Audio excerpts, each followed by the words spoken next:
Aujourd'hui, une nouvelle idée de petit déjeuner sain et ultra gourmand en rééquilibrage alimentaire.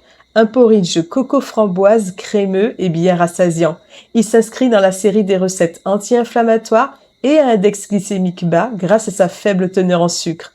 Adopter ce type d'alimentation aide à stabiliser la glycémie, éviter les fringales et limiter les pics d'insuline.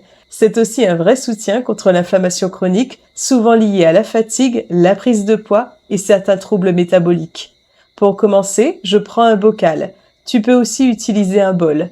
Je verse à l'intérieur 200 g de yaourt végétal à la noix de coco.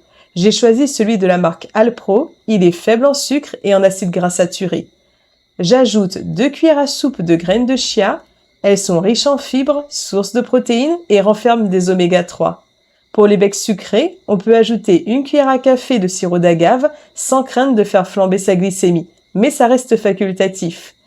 J'ajoute maintenant 50 g de framboises surgelées, un carré de chocolat haché à 70% de cacao minimum. Pour les framboises, tu peux bien sûr utiliser des framboises fraîches. Elles sont riches en fibres et en antioxydants, leur conférant un fort pouvoir anti-inflammatoire. Je mélange bien le tout, puis je place une nuit au réfrigérateur.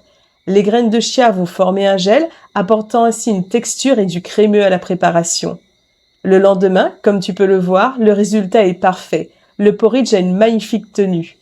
J'ajoute à nouveau au-dessus 50 g de framboises surgelées, un peu de coco râpé et quelques amandes effilées. Et voilà, c'est terminé. C'est exactement le type de recette que je propose aux personnes que j'accompagne en rééquilibrage alimentaire. Saine, rassasiante et savoureuse. D'ailleurs, si tu veux perdre du poids ou que tu fais attention à ton alimentation, n'oublie pas de t'abonner pour recevoir toutes mes prochaines vidéos. Maintenant, je te laisse te régaler et je te dis à très bientôt.